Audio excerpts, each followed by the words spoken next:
मित्रांनो, लाडकी बहीण योजनेअंतर्गत जो काही 6वा हप्ता आहे म्हणजे डिसेंबर महिन्याचा जो काही हप्ता आहे तो आता महिलांना आज किंवा उद्यामध्ये मिळणारच आहे।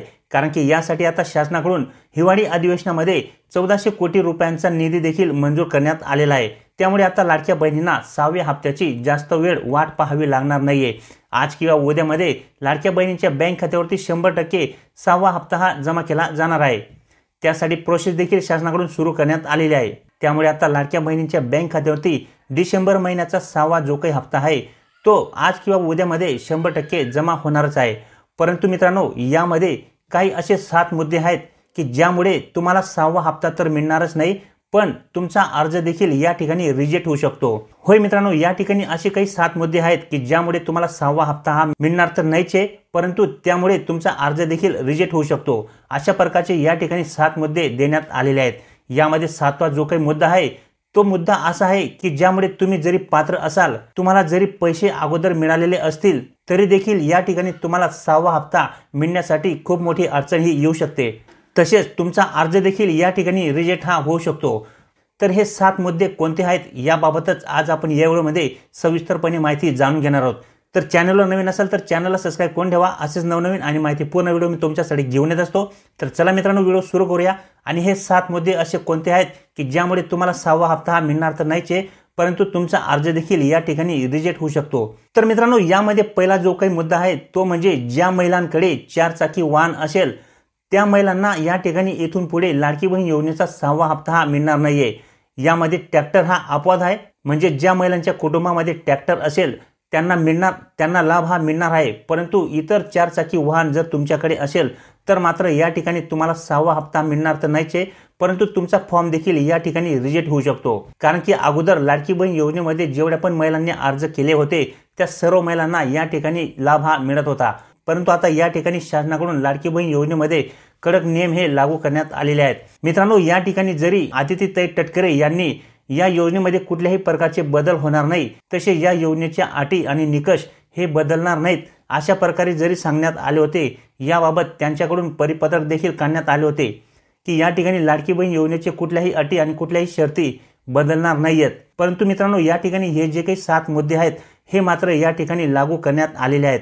या 7 मुद्द्यांमध्ये ज्या महिला बसत असतील त्यांना या ठिकाणी 6वा हप्ता तर मिळणार नाहीच आहे, परंतु त्यांचा अर्ज देखील या ठिकाणी रिजेक्ट होण्याची शक्यता आहे। तर याच्यातलाच पहिला मुद्दा म्हणजे मित्रांनो, ज्या महिलांकडे आता 4 चाकी वाहन असेल अशा महिलांना आता या ठिकाणी 6वा हप्ता हा मिळणार नाहीये, सोबतच त्यांचा अर्ज देखील या ठिकाणी रिजेक्ट होऊ शकतो। त्याच्यानंतर मित्रांनो, या ठिकाणी दुसरा जो महत्त्वाचा मुद्दा आहे तो म्हणजे ज्या महिलांचे वर्षाचे उत्पन्न हे 2.5 लाखांपेक्षा जास्त आहे, या महिलांना सुद्धा आता लाडकी बहीण योजनेचा लाभ घेता येणार नाही। होय मित्रांनो, अगोदर या योजनेमध्ये सरसकट महिलांनी अर्ज हे केले होते। त्या अर्जांमध्ये ज्या महिलांचे वार्षिक उत्पन्न हे 2.5 लाखांपेक्षा जास्त होते त्यांनी देखील या योजनेमध्ये अर्ज केलेले आहेत। परंतु आता या ठिकाणी दुसरा जो काही मुद्दा आहे आपला, त्यामध्ये महिलांचे वार्षिक उत्पन्न जर 2.5 लाखांपेक्षा जास्त असेल तर आता या महिलांना लाडकी बहीण योजनेचा लाभ हा घेता येणार नाहीये। सोबतच त्यांनी जर अगोदर या योजनेचा लाभ घेतलेला असेल तर मात्र त्यांचा अर्ज देखील या ठिकाणी रिजेक्ट होण्याची शक्यता आहे। त्याच्यानंतर मित्रांनो, या ठिकाणी तिसरा जो काही मुद्दा आहे तो म्हणजे ज्या महिला किंवा तिच्या कुटुंबातील सदस्य हे टॅक्स भरतात, म्हणजेच इन्कम टॅक्स हे पेअर आहेत, अशा महिलांना देखील आता इथून पुढे लाडकी बहीण योजनेचा लाभ घेता येणार नाहीये। बऱ्याचशा महिला या योजनेमध्ये अशा देखील आहेत की ज्या स्वतः महिला किंवा त्यांच्या कुटुंबातील सदस्य या ठिकाणी इन्कम टॅक्स हे भरतात, पण तरी देखील त्यांनी या योजनेचा लाभ घेतलेला असेल तर मात्र इथून पुढे आता त्या महिलांना लाडकी बहीण योजनेचा लाभ घेता येणार नाहीये किंवा भविष्यामध्ये त्यांचे अर्ज देखील या ठिकाणी रिजेक्ट होण्याची शक्यता आहे। त्याच्यानंतर मित्रांनो, या ठिकाणी चौथा जो मुद्दा आहे तो म्हणजे शासनाच्या इतर योजनेचा लाभ जर महिला घेत असेल तर त्या महिलेला आता लाडकी बहीण योजनेचा लाभ घेता येणार नाही। मित्रांनो, या ठिकाणी बऱ्याचशा अशा महिला आहेत की ज्या संजय गांधी योजनेचा लाभ घेत आहेत, श्रावण बाळ योजनेचा लाभ घेत आहेत, परंतु तरी देखील त्यांनी लाडकी बहीण योजनेसाठी देखील अर्ज हे केले होते आणि त्यांना लाभ देखील मिळाला आहे। परंतु आता या ठिकाणी जर तुम्ही शासनाच्या इतर योजनेचा लाभ घेत असाल, संजय गांधी निराधार अनुदान योजना असो किंवा इतर दुसरी कुठली योजना असो, जर तुम्ही शासनाच्या इतर योजनेचा लाभ अगोदर घेत असाल तर आता तुम्हाला या ठिकाणी लाडकी बहीण योजनेचा लाभ घेता येणार नाहीये। तर आता या ठिकाणी तुम्ही पोर्टलवरती पाहिले असेल तर तुमच्या नावापुढे यस अशा प्रकारे देण्यात आलेले आहे। त्यामुळे आता भविष्यात तुम्हाला या योजनेचा लाभ घेणे अवघड होणार आहे। त्याच्यानंतर या ठिकाणी पाचवा जो मुद्दा आहे मित्रांनो, तो आहे ज्या महिला कुटुंबातील सदस्य हे कायम किंवा कंत्राटी पद्धतीने सरकारी विभागामध्ये काम करतात त्या महिलांना सुद्धा आता लाडकी बहीण योजनेचा लाभ घेता येणार नाहीये।